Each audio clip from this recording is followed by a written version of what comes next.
Sigmund Freud. Lo siniestro. Dijo Freud sobre la traducción de Luis López Ballesteros.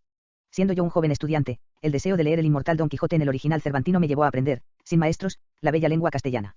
Gracias a esta afición juvenil puedo ahora, ya en edad avanzada, comprobar el acierto de su versión española en mis obras, cuya lectura me produce siempre un vivo agrado por la correctísima interpretación de mi pensamiento y la elegancia del estilo. Me admira, sobre todo, como no siendo médico ni psiquiatra de profesión ha podido alcanzar tan absoluto y preciso dominio de una materia harto intrincada y a veces oscura. Freud. Viena, 7 de mayo de 1923. El psicoanalista no siente sino raramente el incentivo de emprender investigaciones estéticas, aunque no se pretenda ceñir la estética a la doctrina de lo bello, sino que se la considere como ciencia de las cualidades de nuestra sensibilidad. La actividad psicoanalítica se orienta hacia otros estratos de nuestra vida psíquica y tiene escaso contacto con los impulsos emocionales, inhibidos en su fin, amortiguados, dependientes de tantas constelaciones simultáneas, que forman por lo común el material de la estética. Sin embargo, puede darse la ocasión de que sea impelido a prestar su interés a determinado sector de la estética, tratándose entonces generalmente de uno que está como a trasmano, que es descuidado por la literatura estética propiamente dicha. Lownheimlich, lo siniestro, forma uno de estos dominios. No cabe duda que dicho concepto está próximo a los de lo espantable, angustiante, espeluznante, pero no es menos seguro que el término se aplica a menudo en una acepción un tanto indeterminada, de modo que casi siempre coincide con lo angustiante en general. Sin embargo, podemos abrigar la esperanza de que el empleo de un término especial, Unheimlich, para denotar determinado concepto, será justificado por el hallazgo en el de un núcleo particular. En suma, quisiéramos saber cuál es ese núcleo, ese sentido esencial y propio que permite discernir, en lo angustioso, algo que además es siniestro. Poco nos dicen al respecto las detalladas exposiciones estéticas, que por otra parte prefieren ocuparse de lo bello, grandioso y atrayente, es decir, de los sentimientos de tono positivo, de sus condiciones de aparición y de los objetos que los despiertan, desdeñando en cambio la referencia a los sentimientos contrarios, repulsivos y desagradables. En cuanto a la literatura médico-psicológica, solo conozco la disertación de Jensch, que, si bien plena de interés, no agota el asunto. He de confesar, en todo caso, que por motivos fáciles de adivinar, dependientes de las circunstancias actuales, no pude consultar a fondo la literatura respectiva, particularmente la extranjera, de modo que pongo este trabajo en manos del lector sin sustentar ninguna pretensión de prioridad. Jensch señala, con toda razón, que una dificultad en el estudio de lo siniestro obedece a que la capacidad para experimentar esta cualidad sensitiva se da en grado extremadamente dispar en los distintos individuos. Aun yo mismo debo achacarme una particular torpidez al respecto, cuando sería mucho más conveniente una sutil sensibilidad, pues desde hace mucho tiempo no he experimentado ni conocido nada que me produjera la impresión de lo siniestro, de modo que me es preciso evocar deliberadamente esta sensación, despertar en mí un estado de ánimo propicio a ella. Sin embargo, dificultades de esta clase también son propias de muchos otros dominios de la estética, y a causa de ellas no abandonaremos, por cierto, la esperanza de hallar casos que se presten para admitir en ellos, sin lugar a dudas y unánimemente, el fenómeno en cuestión. Podemos elegir ahora entre dos caminos, o bien averiguar el sentido que la evolución del lenguaje ha depositado en el término, Unheimlich, o bien congregar todo lo que en las personas y en las cosas, en las impresiones sensoriales, vivencias y situaciones, nos produzca el sentimiento de lo siniestro, deduciendo así el carácter oculto de este a través de lo que todos esos casos tengan en común. Confesamos sin tardanza que cualquiera de ambas vías nos llevará al mismo resultado, lo siniestro sería aquella suerte de espantoso que afecta a las cosas conocidas y familiares desde tiempo atrás. En lo que sigue se verá cómo ello es posible y bajo qué condiciones las cosas familiares pueden tornarse siniestras, espantosas. Quiero observar, aunque en esta investigación comencé por reunir una serie de casos particulares, hallando solo más tarde una confirmación en los giros del lenguaje. Al exponer el tema, en cambio, seguiré el camino inverso. La voz alemana, Unheimlich, es, sin duda, el antónimo de heimlich y de heimisch, íntimo, secreto, y familiar, hogareño, doméstico, imponiéndose en consecuencia la deducción de que lo siniestro causa espanto precisamente porque no es conocido, familiar. Pero, naturalmente, no todo lo que es nuevo e insólito es por ello espantoso, de modo que aquella relación no es reversible. Cuanto se puede afirmar es que lo novedoso se torna fácilmente espantoso y siniestro, pero solo algunas cosas novedosas son espantosas, de ningún modo lo son todas. Es menester que a lo nuevo y desacostumbrado se agregue algo para convertirlo en siniestro. Jensch no ha pasado, en términos generales, de esta relación de lo siniestro con lo novedoso, no familiar. Ubica en la incertidumbre intelectual la condición básica para que se dé el sentimiento de lo siniestro. Según él, lo siniestro sería siempre algo en que uno se encuentra, por así decirlo, desconcertado, perdido. Cuanto más orientado esté un hombre en el mundo, tanto menos fácilmente las cosas y sucesos de éste le producirán la impresión de lo siniestro. Pero comprobaremos sin dificultad que esta caracterización de lo siniestro no agota sus acepciones, de modo que intentaremos superar la ecuación siniestro igual a insólito. Dirijámonos ante todo a otras lenguas, pero he aquí que los diccionarios no nos dicen nada nuevo, quizás simplemente porque esas lenguas no son las nuestras. En efecto, hasta adquirimos la impresión de que muchas lenguas carecen de un término que exprese este matiz particular de lo espantable. 2. Latín, según el pequeño diccionario alemán latino de K. George, 1898, un lugar siniestro, locus suspectus, a una siniestra hora de la noche, intempesta nocte. Griego, diccionarios de Erastides Schenkl, senos, es decir, extranjero, extraño, desconocido. Inglés, según los diccionarios de Lucas, Bellow, Flugel, Muret Sanders and Comfortable, Uneasy, Gloomy, Dismal, Uncanny, Ghastly, refiriéndose a una casa, Haunted, de un hombre, Repulsive Fellow. Francés, Sachvillate inquietant, sinistre, lúgubre, malasonaise. Español, Tolausen, 1889, sospechoso de mal agüero, lúgubre, siniestro. 3. Las lenguas italiana y portuguesa parecen conformarse con palabras que designaríamos como circunlocuciones. En árabe y en hebreo, Unheimlich coincide con demoníaco, espeluznante. Volvamos, por ello, a la lengua alemana. En el Wörterbuch der deutschen Sprache, de Daniel Sanders, 1860, el artículo, Heimlich, contiene las siguientes indicaciones, que reproduciré íntegramente, destacando algunos pasajes, tomo primero, página 729, 4. Heimlich, a. Kate, F.N. 1. También Heimlich, propio de la casa, no extraño, familiar, dócil, íntimo, confidencial, lo que recuerda el hogar, etc. A. Arcaísmo, perteneciente a la casa, a la familia, o bien, considerado como propio de tales, cif. Lat familiaris, acostumbrado, die Heimlichen, los íntimos, die Ausgenossen, los cohabitantes de la casa, der Heimlicherat, el consejo íntimo, gen. 41, 45, 2. Samuel, 23, 1. Ron. 12, 25, Piaro ubi 8, 4, término reemplazado ahora por Heimer, ver, de 1, rat, véase, Heimliche. B. Se dice de animales mansos, domesticados. Contrario de salvaje, por ejemplo, animales que ni son salvajes, ni Heimlich, etc., Eppendorf, 88. Animales salvajes, que se domestican para hacerlos Heimlich y acostumbrados a las gentes, 92. Cuando estas bestiecillas son criadas desde muy jóvenes junto al hombre, se toman muy Heimlich, afectuosas, etc., Stampf, 608a. Así también, el cordero es tan Heimlich que come de mi mano, Holti. La cigüeña siempre será una bebella y Heimlich, Link. School. 146. Ver, Auslich, 1, etc. C. Íntimo, familiar, que evoca bienestar, etc., calma confortable y protección segura, como la casa confortable y abrigada, véase, Geuer, aún te puedes sentir Heimlich en tu país, cuando los extranjeros talan sus bosques. Alexis H. I. 1, 289. Ella no se sentía muy Heimlich junto a él, Breantano Bem 92. En un sendero sombreado y Heimlich, junto al arroyuelo murmurante, etc., Foster, tomo primero, 417. Destruir la Heimlichkeit de la patria, Gervinus, lit 5, 375. No encontraría fácilmente un rinconcito tan Heimlich, G. 14, 14. Nos sentíamos tan cómodos, tan tranquilos y confortables, tan Heimlich, 15, 9. En tranquila Heimlichkeit, en los estrechos límites del hogar, Howlar. Una diligente ama de casa, que con poco sabe hacer una deliciosa Heimlichkeit, Harman UNST, 1, 188. Tanto más Heimlich parecíale ahora el hombre, hasta hacía poco extraño, Kernar, 540. Los propietarios protestantes no se sentían, Heimlich, entre sus súbditos católicos, Col. Ayarel. L. 172, punto. Cuando todo está Heimlich y silencioso, oyéndose solo la calma nocturna que rodea tu celda, Tiedge 2, 39. Silencioso, y amable y Heimlich, como para reposarse anhelaría un lugar, W 11, 144. No se sentía nada Heimlich en ese trance, 27, 170, etc. Además, el lugar estaba tan calmo, tan solitario, tan Heimlich y sombreado, Sier. Pilgrim. 1, 170, las olas avanzaban y se retiraban, soñadoras y Heimlich, mecedoras, Corner, SH3, 320, etc. Véase, un Heimlich. En particular entre los autores suevos y suizos adopta con frecuencia 3 sílabas, cuando Heimlich se sentía ivo a la noche, cuando estaba acostado en su casa, Auerbach, de 1, 249. En esa casa me sentí tan Heimlich, 4, 307. La habitación tibia, la tarde Heimelige, Gotelf, SH 127, 148. He aquí algo que es muy Heimlich, cuando el hombre siente en el fondo de su corazón cuán poca cosa es, cuán grande es el Señor, 147. Poco a poco uno se encontró más cómodo y Heimlich, 1, 297. La dulce Heimlich, 380, 2, 86. Creo que en parte alguna me encontraré más Heimlich que aquí. 327, Pestalozzi, 4, 240. Quien acude de lejos, no podrá vivir muy Heimlich, amistosamente, como vecino, con las gentes, 325. La cabaña donde otrora se sentara, tan Heimlich, tan alegre, entre los suyos, Reitar, 20.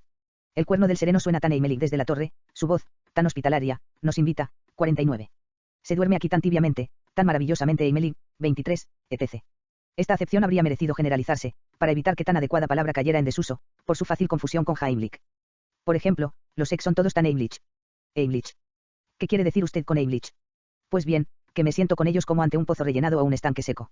Uno no puede pasar junto a estos sin tener la impresión de que el agua brotará de nuevo, algún día.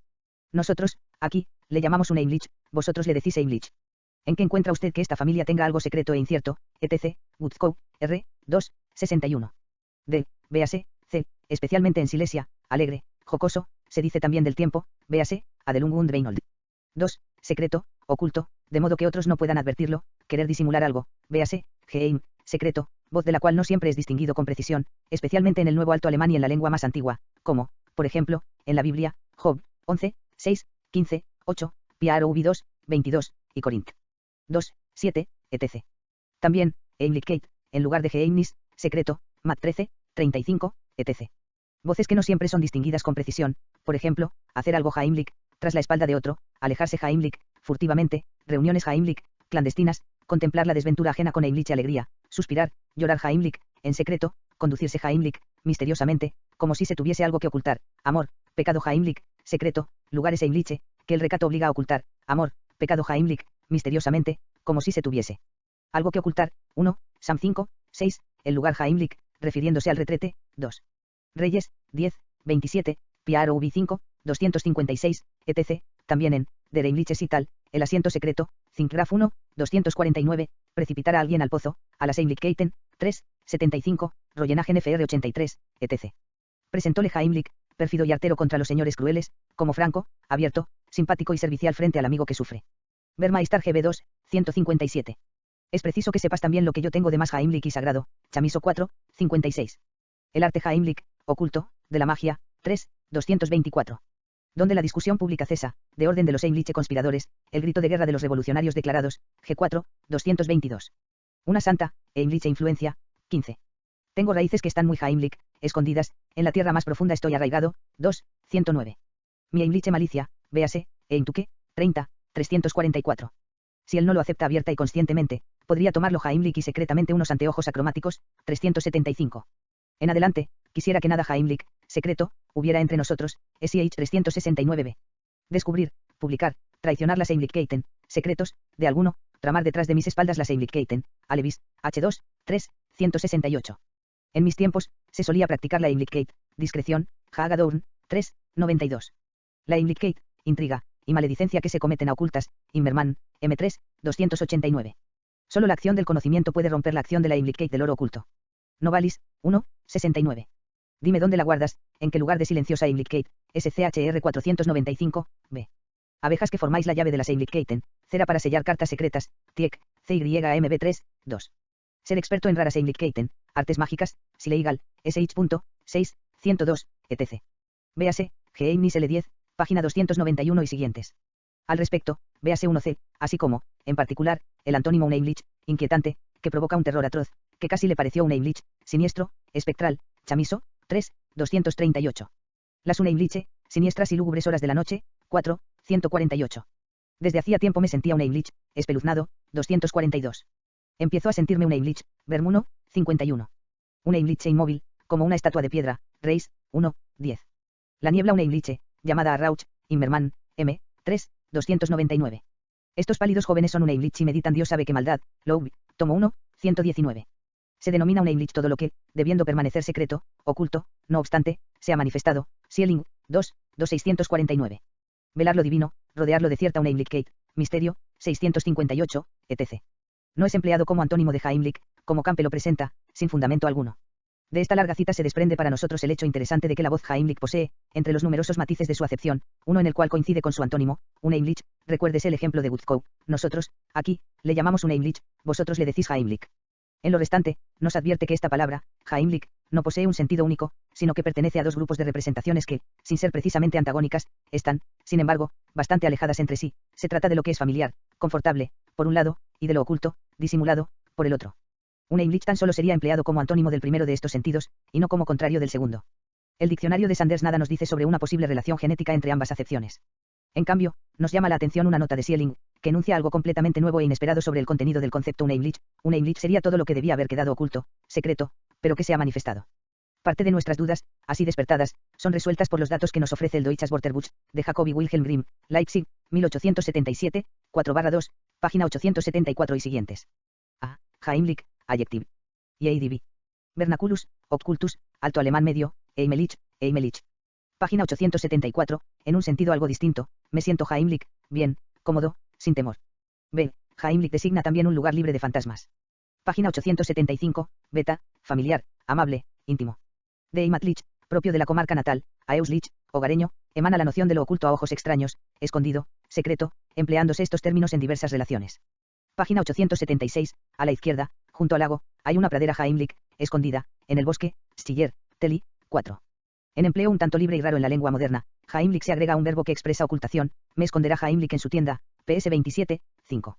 Partes Heimlich, secretas, del cuerpo humano, pudenda.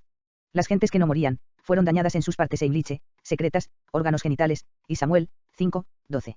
C. Los funcionarios que deben suministrar, en cosas del gobierno, consejos importantes y geheim, secretos, se llaman Yemliche Rate, consejeros secretos, habiendo sido sustituido este adjetivo, por el más corriente, geheim, véase este, el faraón nombró, a José, Jaim Likeraz, consejero secreto, Gen 41, 45. Página 878, 6. Heimlich, en relación con el conocimiento, significa místico o alegórico, significación heimliche, occulta mysticus, divinus, occultus, figuratus. Página 878, en el ejemplo siguiente, la acepción de Heimlich es otra, sustraído al conocimiento, inconsciente. Pero Heimlich también significa impenetrable, cerrado a la investigación, ¿no lo ves? No tienen confianza en mí, temen el rostro Heimlich, impenetrable, del duque de Friedland. El campamento de Wallenstein, acto 2. El sentido de escondido, peligroso, oculto, que se expresa en la referencia precedente, se destaca aún más, de modo un Heimlich acaba por aceptar la significación que habitualmente tiene un Heimlich, derivado de Heimlich, 3b, SP 874, me siento a veces como un hombre que pasea por la noche y cree en fantasmas, todo rincón le parece Heimlich, siniestro, y lúgubre. Klingar, Teatro, 3, 298, punto. De modo que Heimlich es una voz cuya acepción evoluciona hacia la ambivalencia, hasta que termina por coincidir con la de sus antítesis, un Heimlich. Un Heimlich es, de una manera cualquiera, una especie de Heimlich. Agreguemos este resultado, aún insuficientemente aclarado, a la definición que dio Schelling de lo Heimlich, y veamos cómo el examen sucesivo de distintos casos de lo siniestro nos permitirá comprender las indicaciones anotadas. 2. Si ahora pasamos revista a las personas y cosas, a las impresiones, sucesos y situaciones susceptibles de despertar en nosotros el sentimiento de lo siniestro con intensidad y nitidez singulares, será preciso que elijamos con acierto el primero de los ejemplos. Jensch destacó, como caso por excelencia de lo siniestro, la duda de que un ser aparentemente animado, sea en efecto viviente, y a la inversa, de que un objeto sin vida esté en alguna forma animado, aduciendo con tal fin, la impresión que despiertan las figuras de cera, las muñecas, sabias, y los autómatas. Compara esta impresión con la que producen las crisis epilépticas y las manifestaciones de la demencia, pues tales fenómenos evocarían en nosotros vagas nociones de procesos automáticos, mecánicos, que podrían ocultarse bajo el cuadro habitual de nuestra vida. Sin estar plenamente convencidos de que esta opinión de Jensch sea acertada, haremos partir nuestra investigación de las siguientes observaciones de dicho autor, en las que nos recuerda a un poeta que ha logrado provocar, como ningún otro, los efectos siniestros. Uno de los procedimientos más seguros para evocar fácilmente lo siniestro mediante las narraciones, escribe Jensch, consiste en dejar que el lector dude de si determinada figura que se le presenta es una persona o un autómata. Esto debe hacerse de manera tal que la incertidumbre no se convierta en el punto central de la atención, porque es preciso que el lector no llegue a examinar y a verificar inmediatamente el asunto, cosa que, según dijimos, disiparía fácilmente su estado emotivo especial. E.T.A. Hoffmann se sirvió con éxito de esta maniobra psicológica en varios de sus cuentos fantásticos. Esta observación, ciertamente, justa, se refiere ante todo al cuento del Sandman, el arenero, que forma parte de los Nachtstücke, cuentos nocturnos, 5, y del cual procede la figura de la muñeca Olimpia que Offenbach hizo aparecer en el primer acto de su ópera Los cuentos de Hoffmann. Debo decir, sin embargo, y espero contar con el asentimiento de casi todos los que hayan leído este cuento, que el tema de la muñeca Olimpia, aparentemente animada, de ningún modo puede ser considerado como único responsable del singular efecto siniestro que produce el cuento, más aún, que ni siquiera es el elemento al cual se podría atribuir en primer término este efecto. El ligero viso satírico que el poeta da al episodio de Olimpia, empleándolo para ridiculizar la presunción de su joven enamorado, tampoco facilita aquella impresión. El centro del cuento lo ocupa más bien otro tema, precisamente el que le ha dado título y que siempre vuelve a ser destacado en los momentos culminantes, se trata del tema del arenero, el hombre de la arena, que arranca los ojos a las criaturas. El estudiante Nathaniel, con cuyos recuerdos de infancia comienza el cuento fantástico, a pesar de su felicidad actual no logra alejar de su ánimo las reminiscencias vinculadas a la muerte horrible y misteriosa de su amado padre. En ciertas noches su madre solía acostar temprano a los niños, amenazándolos con que vendría el hombre de la arena, 6, y efectivamente, el niño oía cada vez los pesados pasos de un visitante que retenía a su padre durante la noche entera. Interrogada la madre respecto a quién era ese arenero, negó que fuera algo más que una manera de decir, pero una niñera pudo darle informaciones más concretas: es un hombre malo que viene a ver a los niños cuando no quieren dormir, les arroja puñados de arena a los ojos, haciéndolos saltar ensangrentados de sus órbitas, luego se los guarda en una bolsa y se los lleva a la media luna como pasto para sus hijitos, que están sentados en un nido y tienen picos curvos, como las lechuzas, con los cuales parten a picotazos los ojos de los niños que no se han portado bien. Aunque el pequeño Nathaniel tenía suficiente edad e inteligencia para no creer tan horripilantes cosas del arenero, el terror que éste le inspiraba quedó, sin embargo, fijado en él. Decidió descubrir qué aspecto tenía el arenero, y una noche en que nuevamente se lo esperaba, escondióse en el cuarto de trabajo de su padre. Reconoce entonces en el visitante al abogado Coppelius, personaje repulsivo que solía provocar temor a los niños cuando, en ocasiones, era invitado para almorzar. Así, el espantoso arenero se identificó para él con Coppelius. Ya en el resto de la escena, el poeta nos deja en suspenso sobre si nos encontramos ante el primer delirio de un niño poseído por la angustia o ante una narración de hechos que, en el mundo ficticio del cuento, habrían de ser considerados como reales. El padre y su huésped están junto al hogar, ocupados con unas brasas llameantes. El pequeño espía oye exclamar a Coppelius: vengan los ojos, se traiciona con un grito de pánico y es prendido por Coppelius, que quiere arrojarle unos granos ardientes del fuego a los ojos, para echarlos luego a las llamas. El padre le suplica por los ojos de su hijo y el suceso termina con un desmayo seguido por larga enfermedad. Quien se decida por adoptar la interpretación racionalista del arenero, no dejará de reconocer en esta fantasía infantil la influencia pertinaz de aquella narración de la niñera. En lugar de granos de arena, son ahora brasas encendidas las que quiere arrojarle a los ojos, en ambos casos para hacerlos saltar de sus órbitas. Un año después, en ocasión de una nueva visita del arenero, el padre muere en su cuarto de trabajo a consecuencia de una explosión y el abogado Coppelius desaparece de la región sin dejar rastros. Esta terrorífica aparición de sus años infantiles, el estudiante Nathaniel la cree reconocer en Giuseppe Coppola, un óptico ambulante italiano que en la ciudad universitaria donde se halla viene a ofrecerle unos barómetros, y que ante su negativa exclama en su jerga, niente barometri, niente barometri. Ma tengo también bello oco, bello oco. El horror del estudiante se desvanece al advertir que los ojos ofrecidos no son sino inofensivas gafas. Compra a Coppola un catalejo de bolsillo y con su ayuda escudriña la casa vecina del profesor Spallanzani, logrando ver a la hija de este, la bella pero misteriosamente silenciosa e inmóvil Olimpia. Al punto se enamora de ella, tan perdidamente que olvida a su sagaz y sensata novia. Pero Olimpia no es más que una muñeca automática cuyo mecanismo es obra de Spallanzani y a la cual Coppola, el arenero, ha provisto de ojos.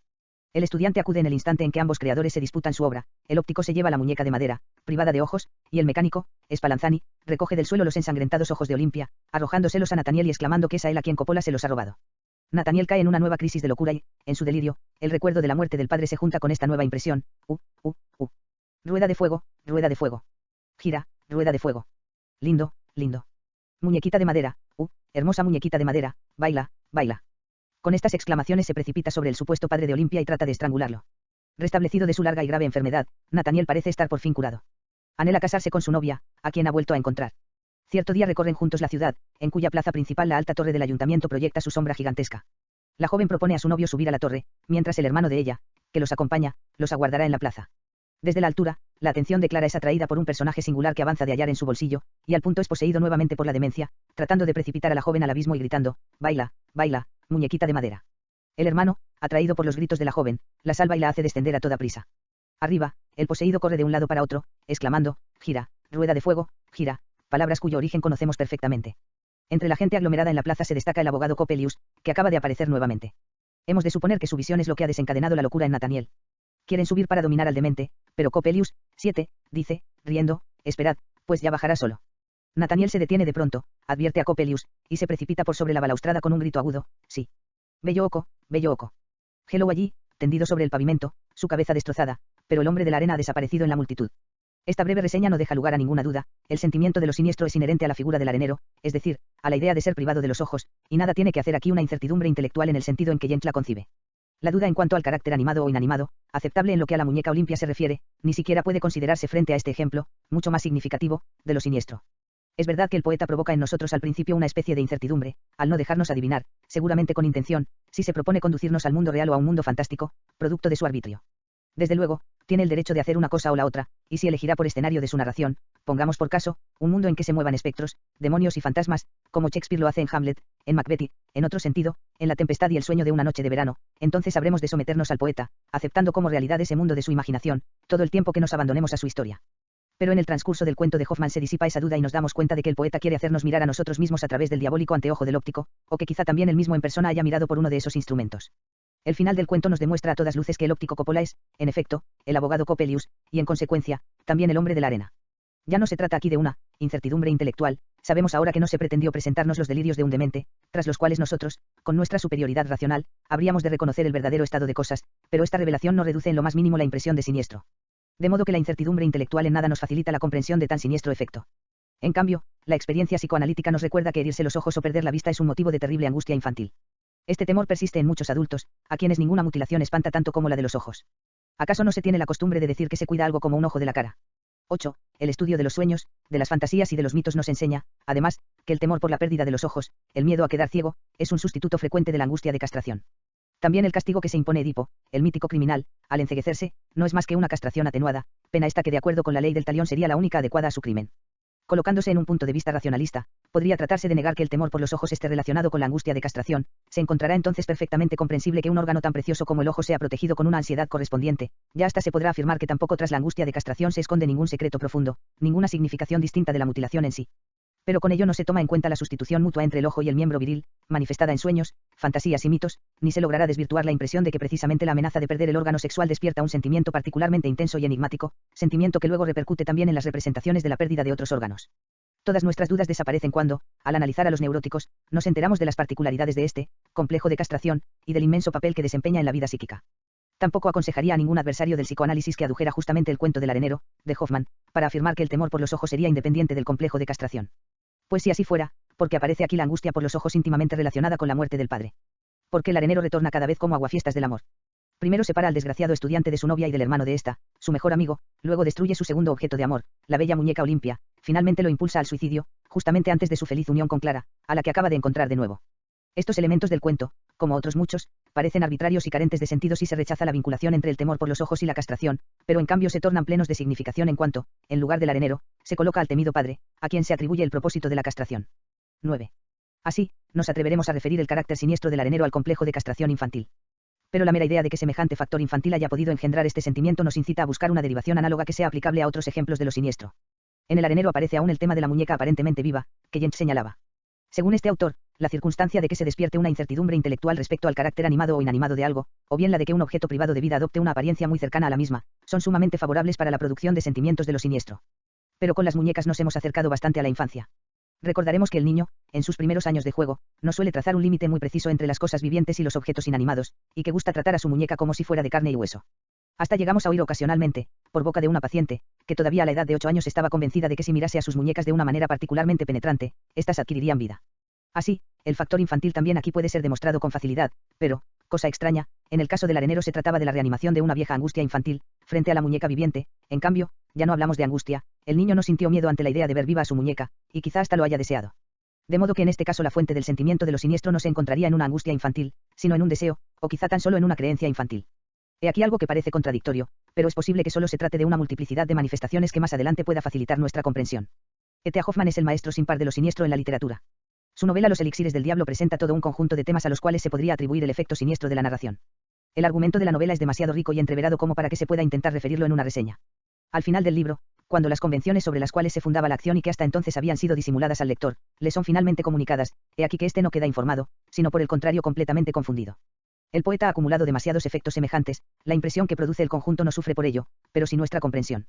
Es preciso que nos conformemos con seleccionar, entre estos temas que evocan un efecto siniestro, los más destacados, a fin de investigar si también para ellos es posible hallar un origen en fuentes infantiles. Nos hallamos así, ante todo, con el tema del doble, o del otro yo, en todas sus variaciones y desarrollos, es decir, con la aparición de personas que a causa de su figura igual deben ser consideradas idénticas, con el acrecentamiento de esta relación mediante la transmisión de los procesos anímicos de una persona a su doble, lo que nosotros llamaríamos telepatía, de modo que uno participa en lo que el otro sabe, piensa y experimenta, con la identificación de una persona con otra, de suerte que pierde el dominio sobre su propio yo y coloca el yo ajeno en lugar del propio, o sea, desdoblamiento del yo, partición del yo, sustitución del yo, finalmente con el constante retorno de lo semejante, con la repetición de los mismos rasgos faciales, caracteres, destinos, actos criminales, aun de los mismos nombres en varias generaciones sucesivas. El tema del doble ha sido investigado minuciosamente, bajo este mismo título, en un trabajo de Orrank, 10. Este autor estudia las relaciones entre el doble y la imagen en el espejo a la sombra, los genios tutelares, las doctrinas animistas y el temor ante la muerte. Pero también echa viva luz sobre la sorprendente evolución de este tema. En efecto, el doble fue primitivamente una medida de seguridad contra la destrucción del yo, un enérgico mentis a la omnipotencia de la muerte, Orrank, y probablemente haya sido el alma, inmortal, el primer doble de nuestro cuerpo. La creación de semejante desdoblamiento, destinado a conjurar la aniquilación, tiene su parangón en un modismo expresivo del lenguaje onírico, consistente en representar la castración por la duplicación o multiplicación del símbolo genital. En la cultura de los viejos egipcios esa tendencia compele a los artistas a modelar la imagen del muerto con una sustancia duradera. Pero estas representaciones surgieron en el terreno de la egofilia ilimitada, del narcisismo primitivo que domina el alma del niño tanto como la del hombre primitivo, y solo al superarse esta fase se modifica el signo algebraico del doble, de un asegurador de la supervivencia se convierte en un siniestro mensajero de la muerte. Pero la idea del doble no desaparece necesariamente con este protonarcisismo original, pues es posible que adquiera nuevos contenidos en las fases ulteriores de la evolución del yo.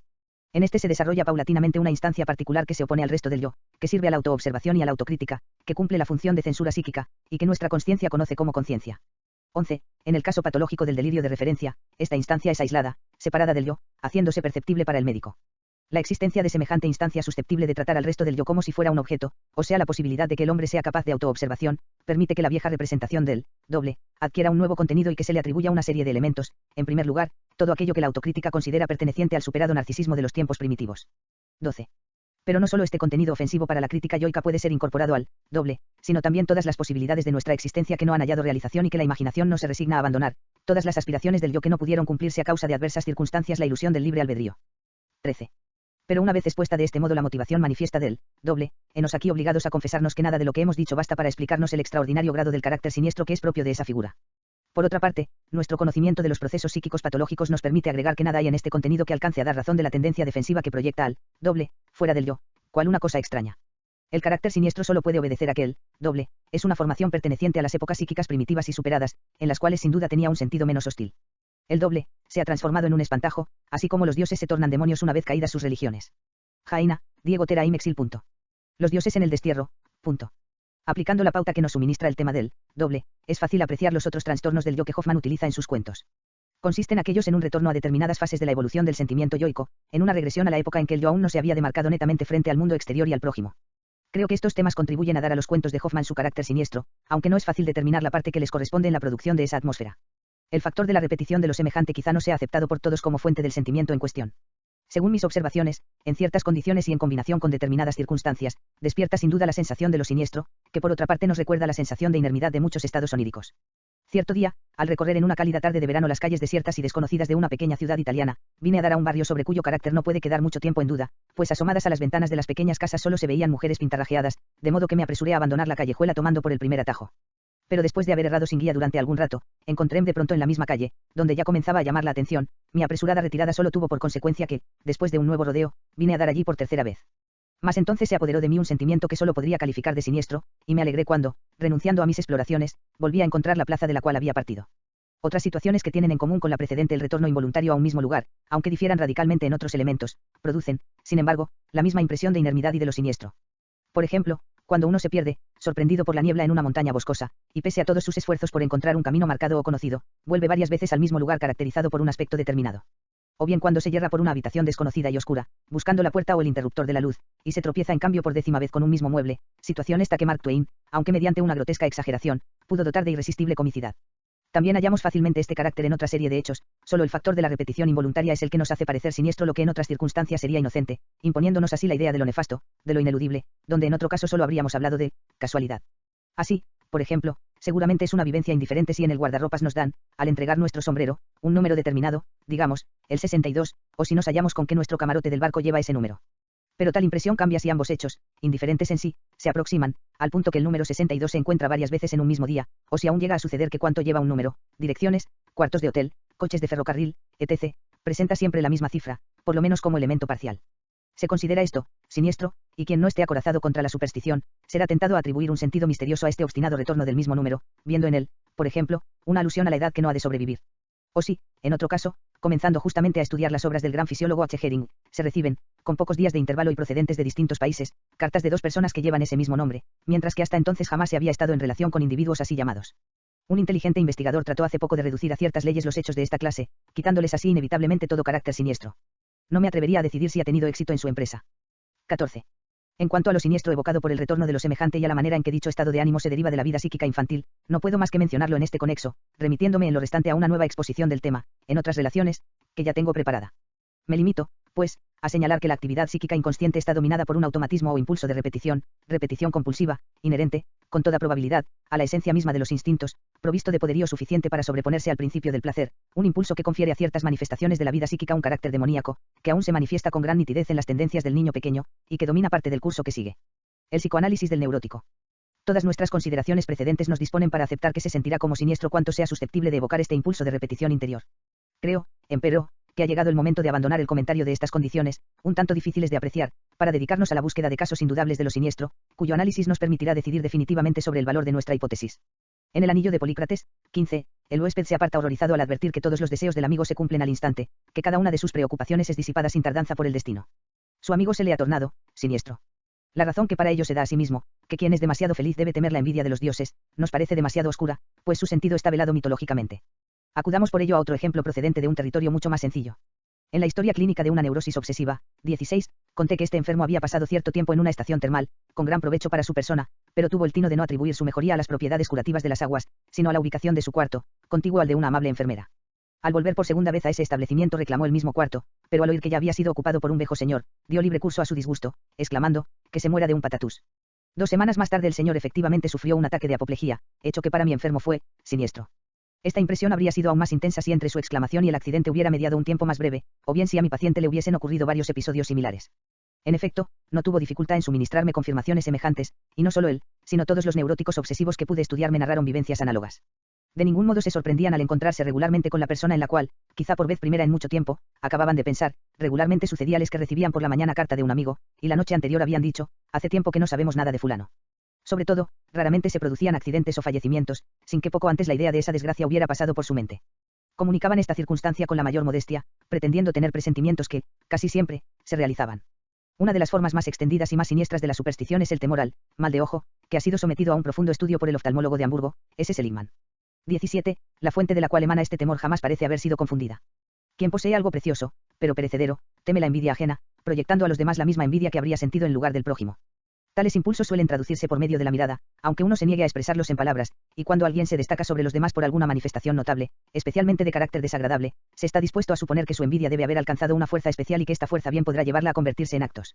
Se sospecha, pues, una secreta intención de dañar, y basándose en ciertos indicios se admite que este propósito también dispone de suficiente poder nocivo. Estos últimos ejemplos de lo siniestro se fundan en el principio que, de acuerdo con la sugestión de un paciente, he denominado omnipotencia del pensamiento. A esta altura de nuestro estudio ya no podemos confundir el terreno en que nos encontramos. El análisis de estos diversos casos de lo siniestro nos ha llevado a una vieja concepción del mundo, al animismo, caracterizado por la pululación de espíritus humanos en el mundo, por la sobreestimación narcisista de los propios procesos psíquicos, por la omnipotencia del pensamiento y por la técnica de la magia que en ella se basa, por la atribución de fuerzas mágicas, minuciosamente graduadas a personas extrañas y a objetos, mana, 18, y finalmente por todas las creaciones mediante las cuales el ilimitado narcisismo de ese periodo evolutivo se defendía contra la innegable fuerza de la realidad. Parece que en el curso de nuestro desarrollo individual todos hemos pasado por una fase correspondiente a este animismo de los primitivos, que en ninguno de nosotros esa fase ha transcurrido sin dejar restos y trazas capaces de manifestarse en cualquier momento, y que cuanto hoy nos parece siniestro, llena la condición de evocar esos restos de una actividad psíquica animista, estimulándolos a manifestarse. 19. Será oportuno enunciar aquí dos formulaciones en las cuales quisiera condensar lo esencial de nuestro pequeño estudio. Ante todo, si la teoría psicoanalítica tiene razón al afirmar que todo afecto de un impulso emocional, cualquiera que sea su naturaleza, es convertido por la represión en angustia, entonces es preciso que entre las formas de lo angustioso exista un grupo en el cual se pueda reconocer que esto, lo angustioso, es algo reprimido que retorna. Esta forma de la angustia sería precisamente lo siniestro, siendo entonces indiferente si ya tenía en su origen ese carácter angustioso, o si fue portado por otro tono afectivo.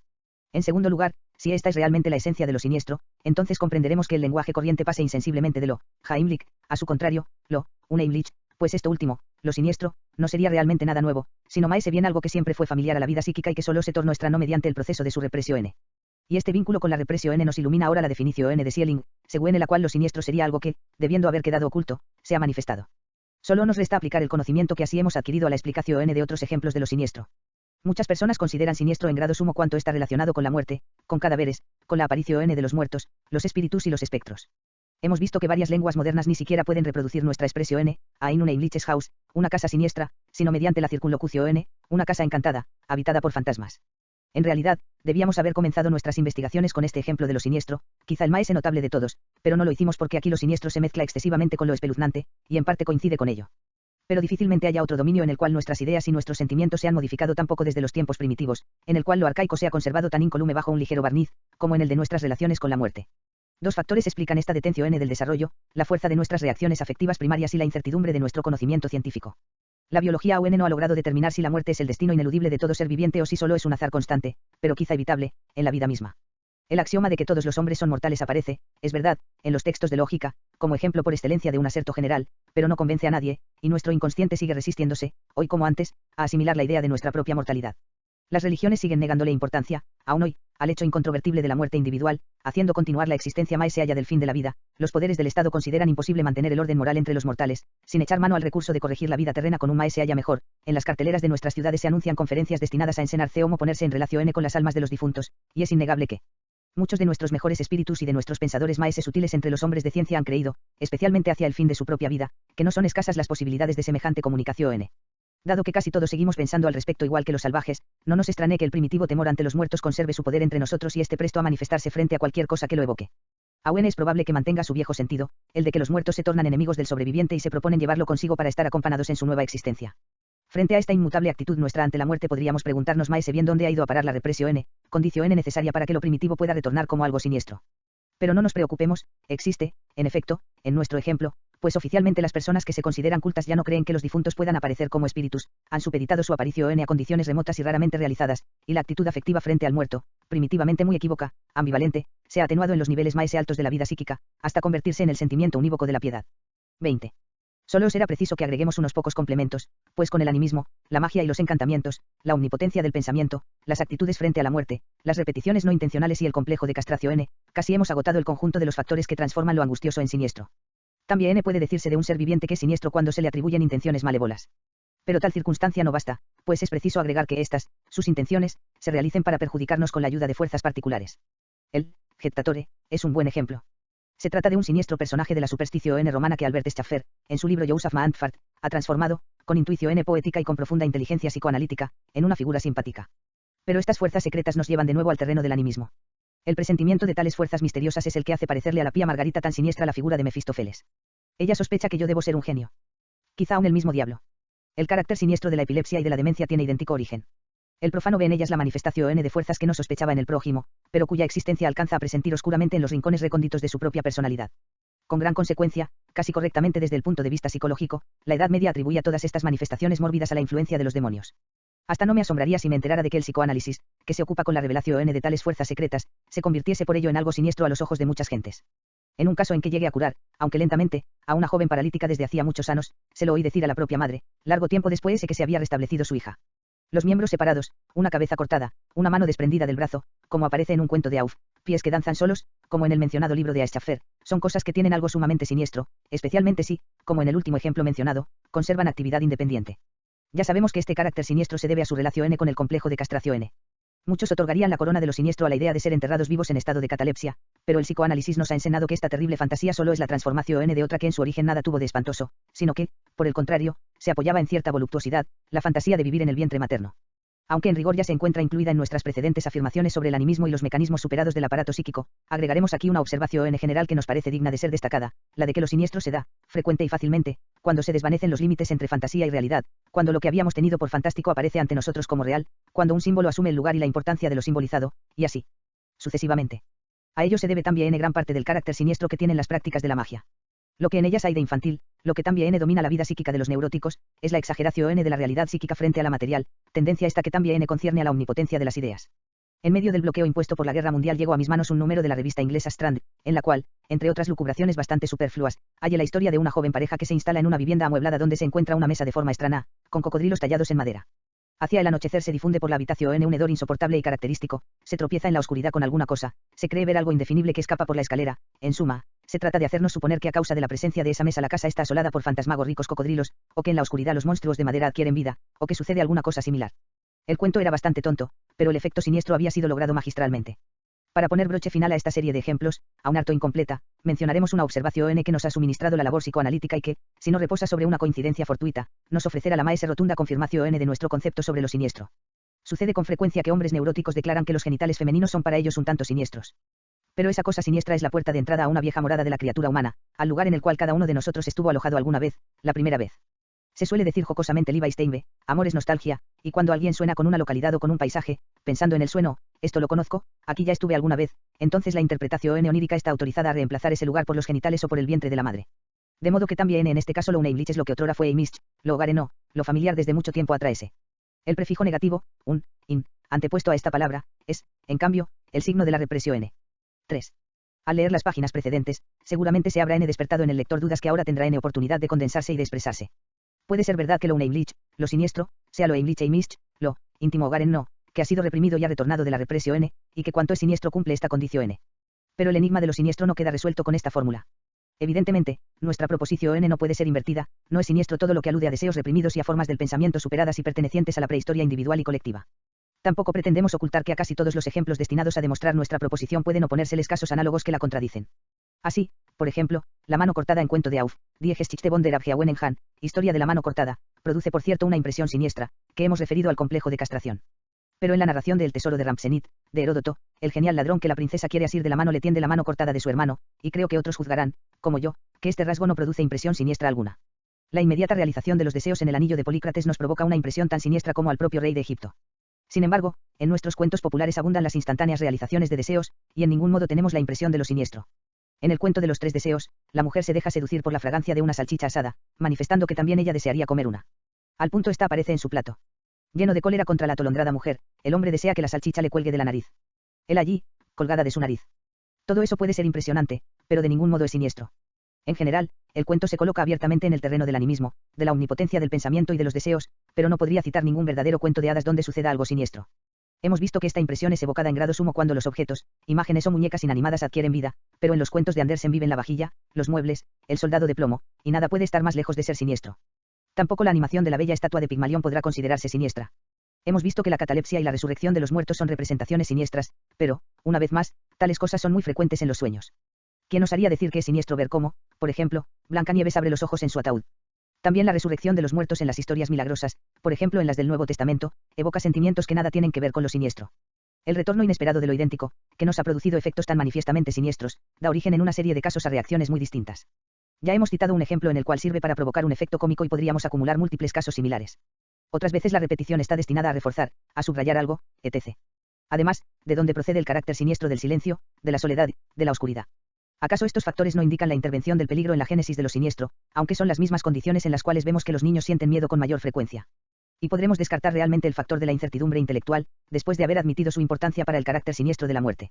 Henos aquí, pues, dispuestos a admitir que para provocar el sentimiento de lo siniestro es preciso que intervengan otras condiciones, además de los factores temáticos que hemos postulado. En rigor podría aceptarse que con lo dicho queda agotado el interés psicoanalítico en el problema, que lo restante probablemente requiera ser estudiado desde el punto de vista estético, pero con ello abriríamos la puerta a la duda respecto al valor de nuestro concepto, según el cual lo unheimlich, lo siniestro, procede de lo heimisch, lo familiar, que ha sido reprimido. Una observación quizá pueda señalarnos el camino para resolver estas incertidumbres. Casi todos los ejemplos que contradicen nuestra hipótesis pertenecen al dominio de la ficción, de la poesía. Esto nos indicaría que debemos diferenciar lo siniestro que se vivencia, de lo siniestro que únicamente se imagina o se conoce por referencias. Lo siniestro vivenciado depende de condiciones mucho más simples, pero se da en casos menos numerosos. Yo creo que esta forma de lo siniestro acepta, casi sin excepción, nuestras tentativas de solución y puede en cada caso ser reducido a cosas antiguamente familiares y ahora reprimidas. Sin embargo, también aquí es preciso establecer una distinción importante y psicológicamente significativa, que podrá ser ilustrada mejor en ejemplos apropiados. Tomemos lo siniestro que emana de la omnipotencia de las ideas, de la inmediata realización de deseos, de las ocultas fuerzas nefastas o del retorno de los muertos. Es imposible confundir la condición que en estos casos hace surgir el sentimiento de lo siniestro. Nosotros mismos, o nuestros antepasados primitivos, hemos aceptado otrora estas tres eventualidades como realidades, estábamos convencidos del carácter real de esos procesos. Hoy ya no creemos en ellas, hemos superado esas maneras de pensar, pero no nos sentimos muy seguros de nuestras nuevas concepciones, las antiguas creencias sobreviven en nosotros, al acecho de una confirmación. Por consiguiente, en cuanto sucede algo en esta vida, susceptible de confirmar aquellas viejas convicciones abandonadas, experimentamos la sensación de lo siniestro, y es como si dijéramos, de modo que es posible matar a otro por la simple fuerza del deseo, es posible que los muertos sigan viviendo y que reaparezcan en los lugares donde vivieron, y así sucesivamente. Quien, por el contrario, haya abandonado absoluta y definitivamente tales convicciones animistas, no será capaz de experimentar esa forma de lo siniestro. La más extraordinaria coincidencia entre un deseo y su realización, la más enigmática repetición de hechos análogos en un mismo lugar o en idéntica fecha, las más engañosas percepciones visuales y los ruidos más sospechosos, no lo confundirán, no despertarán en él un temor que podamos considerar como miedo a lo siniestro. De modo que aquí se trata exclusivamente de algo concerniente a la prueba de realidad, de una cuestión de realidad material. 21. Muy otro es lo siniestro que emana de los complejos infantiles reprimidos del complejo de castración, de las fantasías intrauterinas, etc. Desde luego, no pueden ser muy frecuentes las vivencias reales susceptibles de despertar este género de lo siniestro, ya que el sentimiento en cuestión, cuando se da en vivencias reales, suele pertenecer al grupo anterior, pero para la teoría es importante diferenciar ambas categorías. En lo siniestro debido a complejos infantiles la cuestión de la realidad material ni siquiera se plantea, apareciendo en su lugar la realidad psíquica. Trátase en este caso de la represión efectiva de un contenido psíquico y del retorno de lo reprimido, pero no de una simple abolición de la creencia en la realidad de este contenido. Podríamos decir que mientras en un caso ha sido reprimido cierto contenido ideacional, en el otro lo ha sido la creencia en su realidad material. Pero esta última formulación quizá signifique una aplicación del término represión, que trasciende sus límites legítimos. Sería más correcto si en lo que a este problema se refiere tuviésemos en cuenta una sensible diferencia psicológica, calificando el estado en que se encuentran las convicciones animistas del hombre civilizado como una superación más o menos completa. Nuestra formulación final sería entonces la siguiente: lo siniestro en las vivencias se da cuando complejos infantiles reprimidos son reanimados por una impresión exterior, o cuando convicciones primitivas superadas parecen hallar una nueva confirmación. Por fin, nuestra predilección por las soluciones simples y por las exposiciones claras no ha de impedirnos reconocer que ambas formas de lo siniestro, aquí discernidas, no siempre se presentan netamente separadas en la vivencia. Si se tiene en cuenta que las convicciones primitivas están íntimamente vinculadas a los complejos infantiles y que en realidad arraigan en ellos, no causará gran asombro ver cómo se confunden sus límites. Lo siniestro en la ficción, en la fantasía, en la obra literaria, merece en efecto un examen separado.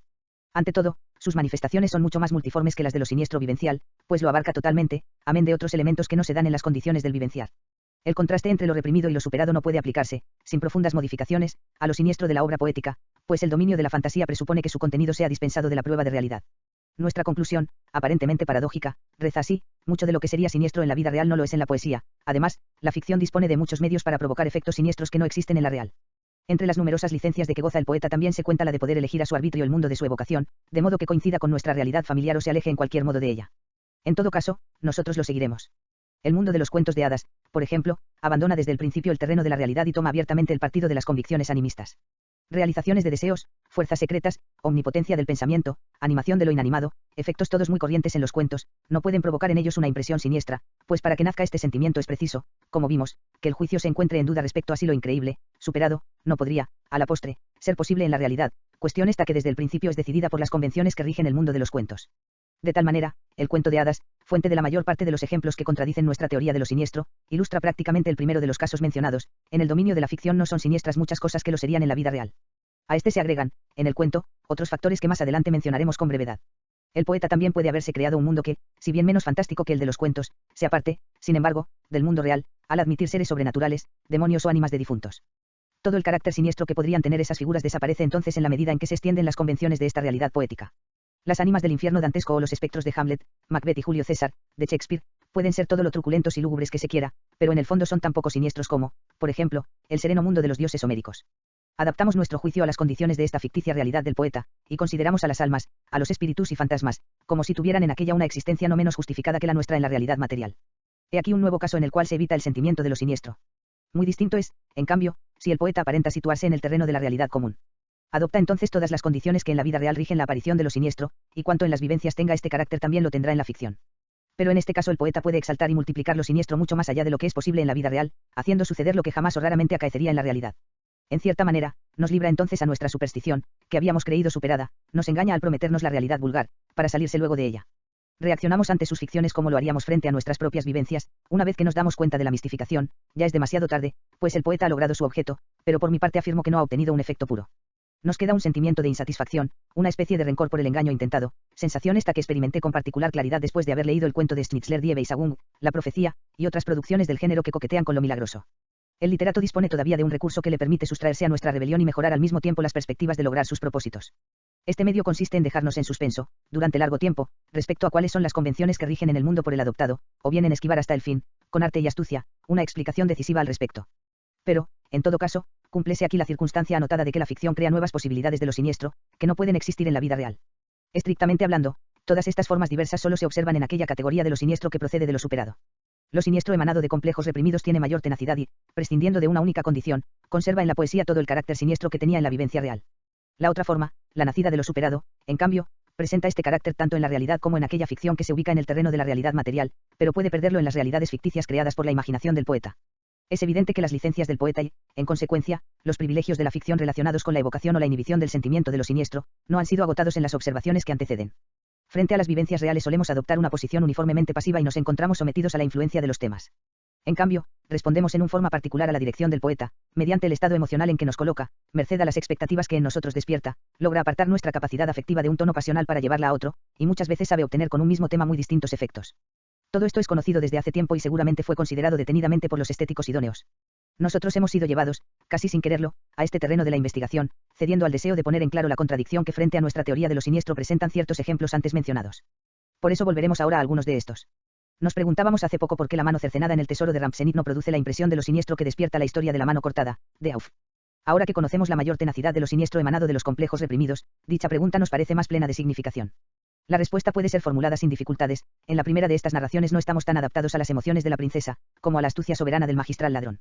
A la princesa seguramente no le habrá quedado evitada la sensación de lo siniestro, y aun consideramos verosímil que haya caído desvanecida, pero por nuestra parte no sentimos nada siniestro, porque no nos colocamos en su plaza, sino en la del ladrón.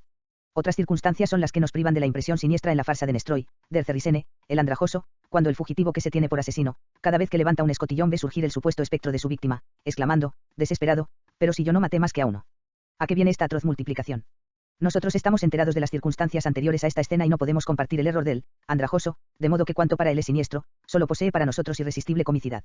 Hasta una aparición, verdadera, como la del cuento de Oscar Wilde del espectro de Canterville, pierde todos sus derechos a inspirar por lo menos terror, cuando el poeta se permite la broma de ridiculizarlo y de burlarse de él. Tal es la independencia que en el mundo de la ficción puede haber entre el efecto emocional y el asunto elegido. En cuanto a los cuentos de hadas, ni siquiera pretenden despertar sentimientos angustiosos, es decir, siniestros.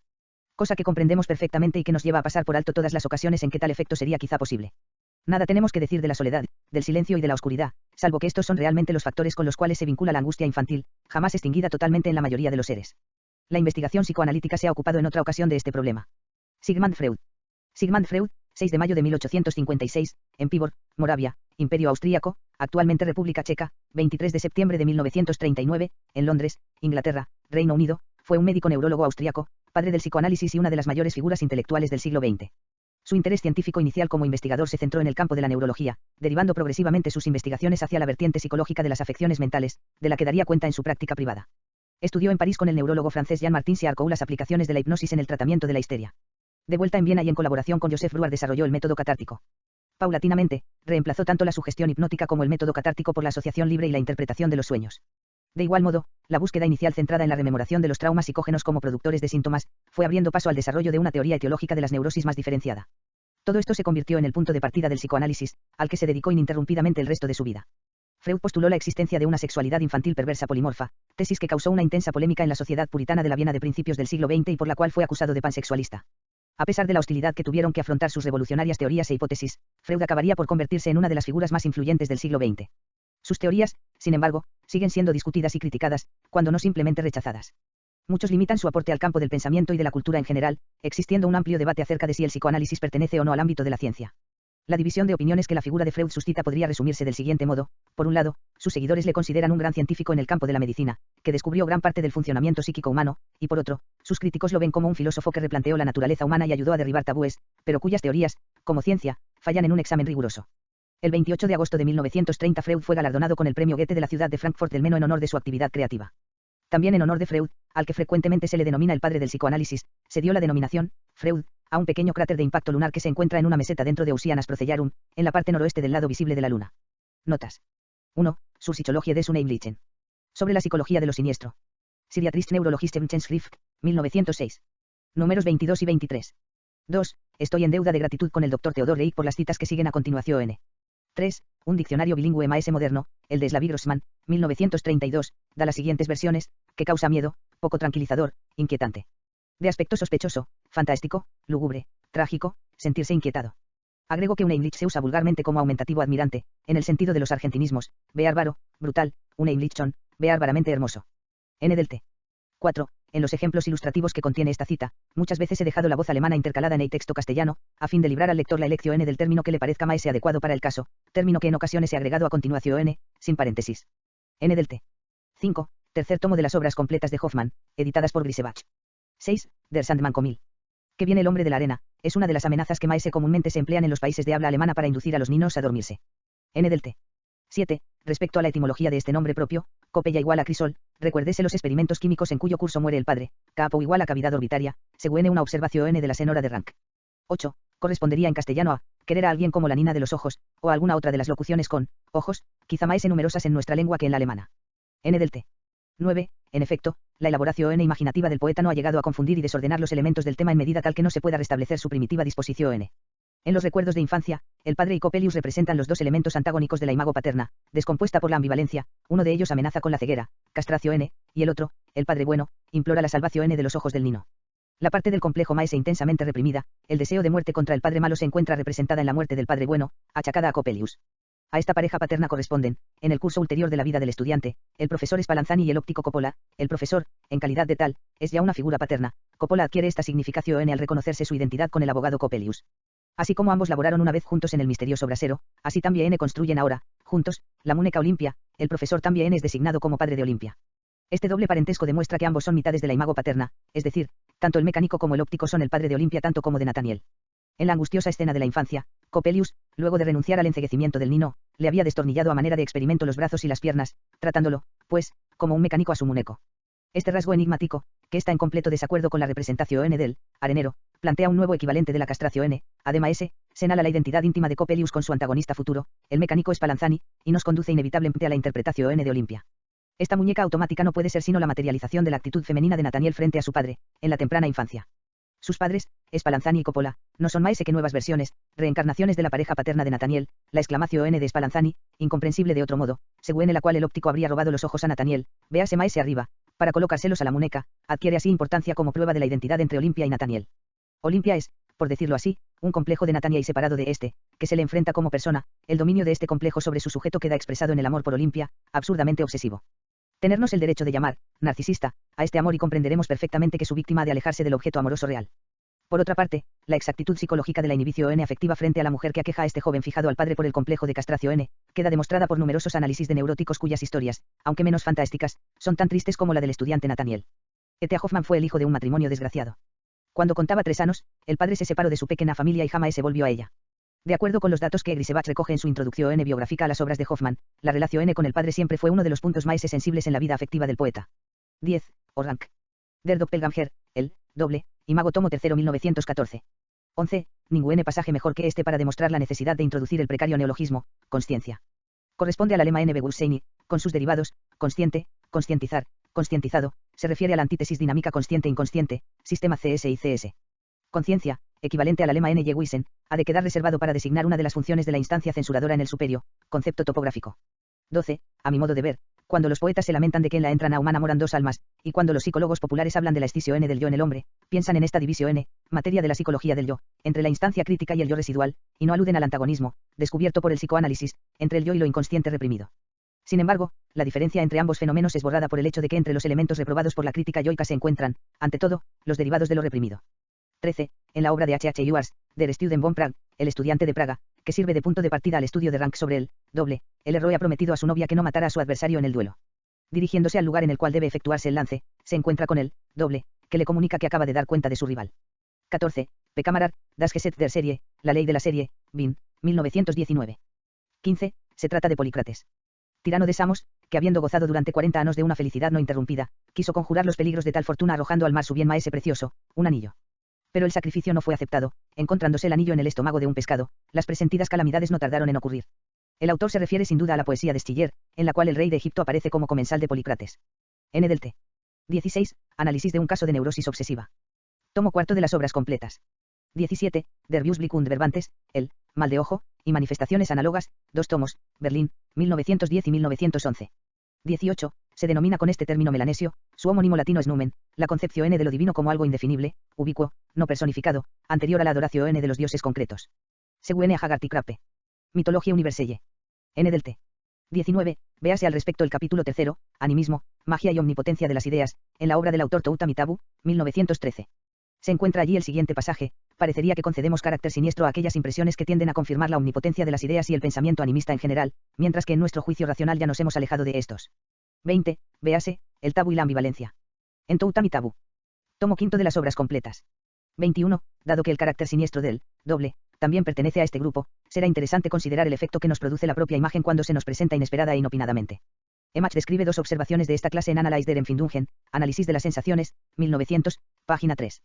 En una ocasión no fue pequeño su sobresalto al reconocer el propio rostro en la cara que veía, otra vez juzgó de modo muy poco favorable a un presunto extraño que montaba en el ómnibus que él le tomaba, pero que maestrucho venido a menos es este que sube aquí. Yo puedo narrar una aventura análoga. Una vez estaba sentado, solo, en un compartimiento del coche dormitorio, cuando, al abrirse por una sacudida del tren la puerta del lavabo contiguo, vi entrar a un señor de cierta edad, envuelto en su bata y cubierto con su gorra de viaje. Supuse que se habría equivocado de puerta al abandonar el lavabo que daba a 2 compartimientos, de modo que me levanté para informarle de su error, pero me quedé atónito al reconocer que el invasor no era sino mi propia imagen reflejada en el espejo que llevaba la puerta de comunicación AUN. Recuerdo que el personaje me había sido profundamente antipático. De modo que en lugar de asustarnos ante la aparición del ambos, tanto Match como yo, ni siquiera lo habíamos reconocido. Pero no será el desagrado que causó su presentación un resto de aquella reacción arcaica, de acuerdo con la cual se percibe al como algo siniestro.